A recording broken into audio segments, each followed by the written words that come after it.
This is my photo ID. My student ID number is 151641. Here are my note cards for this speech. And here's my outline being used for this speech. Now, here's my audience, including the camera operator who makes the sixth person.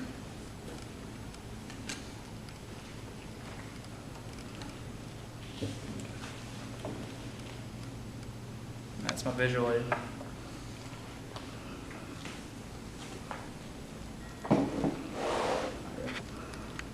Football, more than a game. When you hear the word football, do you think about a game with a round ball being kicked around? Or do you think of a game with big guys running around in pads trying to tackle each other? Depending on where you're from, your answer could be very different. According to dictionary.com, football is a game played in North America with an oval-shaped ball on a field marked out as the gridiron. No matter what you call football, the object of the game is all the same. That is to outscore the other team and win. At the end of the day, football is so much more than a game. Let's start out with the history of football. Football has a long and interesting history. American football was developed as a cross between soccer and rugby. In America, there are three major levels of competition: high school football, college football, and professional football. In an American football game, there are 22 players on the field at one time. 11 are on offense, where the object is to pass or run the ball into the end zone for a score. Then you have 11 on defense, who is trying to stop the offense from scoring. On November 6, 1869, the first collegiate football game was played. The first game in 1869, though, was still considered rugby. Rutgers University defeated Harvard University in a low-scoring game, 6-4.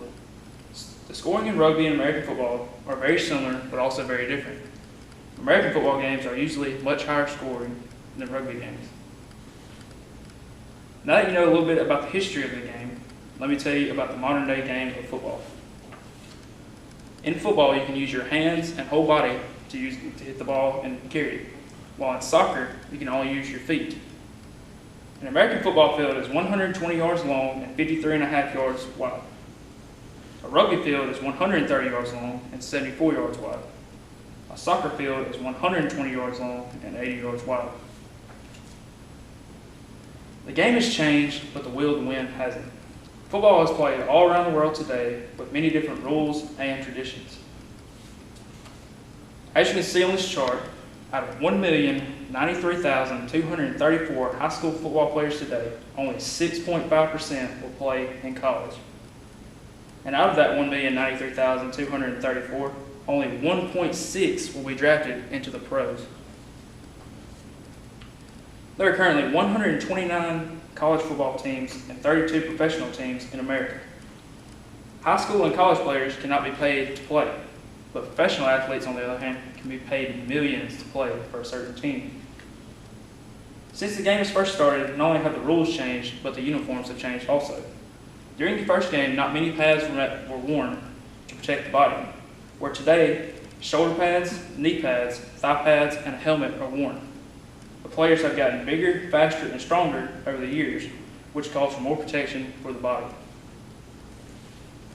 So now that you know the history of the game and how it is played, let me tell you about how football can change your life. Football is more than just showing up for the games and playing them. A football season is during the fall months and early winter months.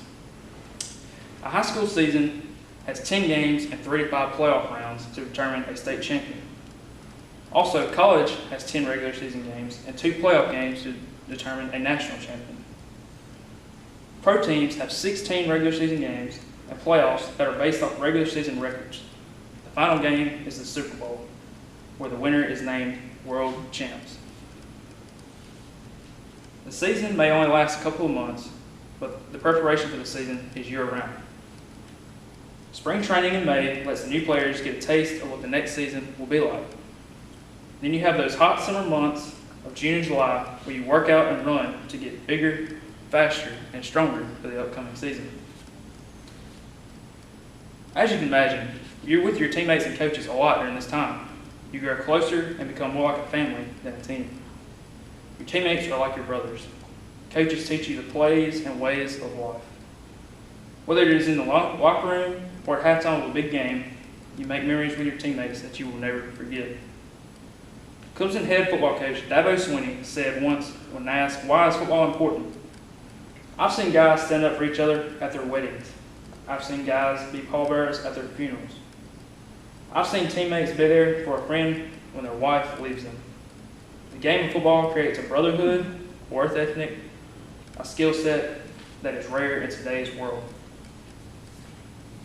Coach Dabo sums up what it is like to be part of a team today. It is a brotherhood and a game that teaches you much more than just to block and pass. As you can see, football is much more than just a game. The memories that you make with your teammates will last forever. No matter what kind of ball you use or what kind of field you play on, football will always be one of the greatest games to ever be played. Football teaches players to never give up. Sometimes you will get knocked down in life just like you do in a game, but you can't just lay there. You have to get right back on your feet and keep trying and trying. So today, I hope I've taught you more about the game of football and how it is played and how it can change your life every day. Thank you.